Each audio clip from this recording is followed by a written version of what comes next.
I planned my mileage like a day hike. By sunset, I was sunburned, limping, and still 2 miles from camp.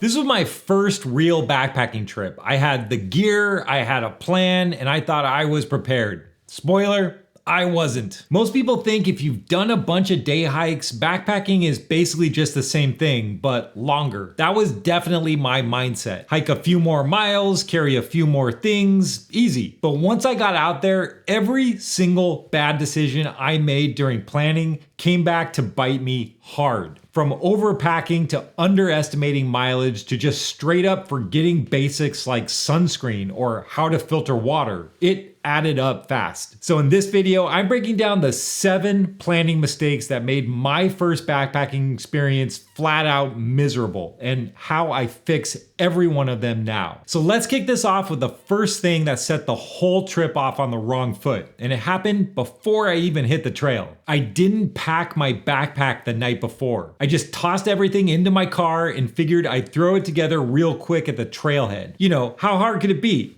Well, turns out pretty hard when you're standing in a dusty parking lot, second guessing every item while the sun's beating down. I was laying out gear on the tailgate, repackaging food, swapping out layers, second guessing everything. It was a mess before I even took my first step. What should have been a cool early morning start turned into a midday departure that left me sweating through the hardest climbs and stumbling into camp well after dark. Now I packed the night before, fully loaded, checked, and ready. That way I can show up, throw on my pack, and walk straight onto the trail while the morning's still working in my favor. It's such a simple fix, but it makes the whole start of the trip feel way less chaotic and gives you a solid head start before the real work begins. But here's where things really started to unravel. When I mapped out my route, I figured I'd be hiking at the same pace I do on my day hikes, which is usually around 3 miles an hour. Except this wasn't a local trail. I was carrying a full pack for the first time, climbing legit elevation, stopping constantly to adjust gear, you name it. That easy pace turned into a crawl, and I was lucky to be hitting 2 miles an hour. By mid-afternoon, I was way behind schedule and still miles from camp. I finally rolled in after dark,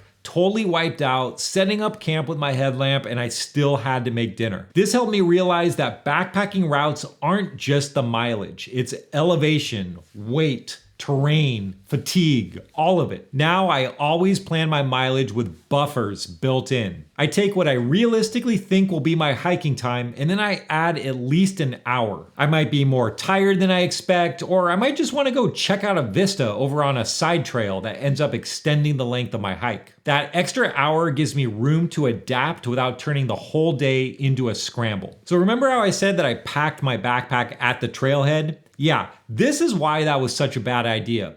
Without a clear system or a checklist, I just started throwing in everything that looked remotely useful. Giant winter jacket? Sure. A hatchet? I mean, hey, I'm going into the woods, right? Worse, I packed in all my water. 6 liters. I didn't know how filtering worked yet, and I was too nervous to rely on water sources out there. In hindsight, this was a big miss. Learning how to filter water safely is one of the first things new backpackers should get comfortable with. By the time I zipped up my pack, it felt like a suitcase. My shoulders were wrecked, my pace tanked, and every mile I was thinking, why did I bring all this? After that trip, I ditched the just-in-case stuff, switched to lighter layers, and finally got comfortable with filtering water on my own without having to stress about it. So now I pack with intention. I use a checklist. I lay everything out ahead of time, and I make sure every item has earned its place. And if you're still figuring out your own system, I put together a simple gear checklist that you can download below.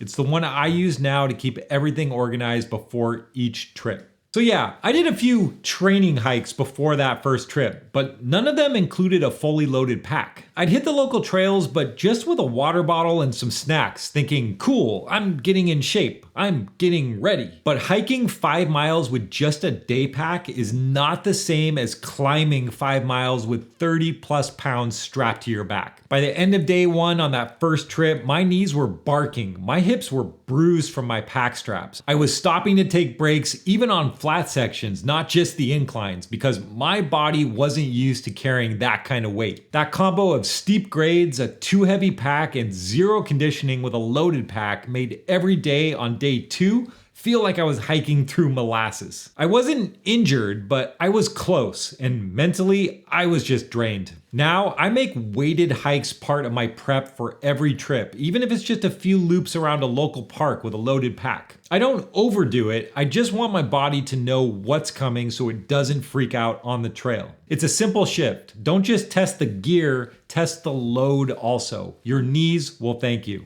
So at this point in the trip, I was tired, sore, and just trying to make miles and get to camp. So even though I'd slapped on some sunscreen at the car, I didn't think about that again. Not once. No reapplying at lunch, no touch-ups during breaks, just marching along in the full sun with my sleeves rolled up like it was a casual afternoon walk. And by sunset, I was totally roasted. Shoulders, neck, ears, everything stung. It seems like such a small mistake, but when your skin's on fire and your energy's already low, it pushes everything towards miserable real fast. Now I keep a small tube of sunblock in my shoulder pouch, and I always reapply during long breaks, especially in exposed sections. It takes 30 seconds and saves hours of regret. And I've also added one more piece to my kit, a lightweight SPF rated buff. I wear it around my neck during exposed sections, and if I need to, I can tuck it under my hat in the back to get even more coverage from the sun. And sometimes I even wear it like a balaclava for maximum protection during really exposed sections. I know it looks a little goofy, but when you're hiking exposed ridgelines all day, I'll take function over fashion every time. And learning to protect yourself from the sun when you're outside for hours is something I didn't really think about as a beginner, but once you've made that mistake, you don't forget it. And if forgetting to reapply sunscreen was a mistake I should have seen coming, not bringing lip balm was a mistake I didn't even know I was making. At the time, I hadn't seen lip balm on any of the gear lists I was looking at, and it just never crossed my mind. I'd never thought about how fast dry air, sun, wind, and the elevation can wreck your lips when you're hiking outside all day. By the end of the first day, my lips were completely dried out, tight, rough, and uncomfortable. Eating felt awkward, even sipping from my water bottle was annoying, and no matter how much water I drank, it didn't make a difference, and it only got worse as the trip went on. Now, I always carry a small SPF lip balm together with my sunscreen, and I always apply them at the same time. It's one of those things that makes a huge quality of life impact when you're outside for days at a time. So this one didn't hit me until I was deep into the trail on my first trip. A solo backpacker, 8 miles from the trailhead,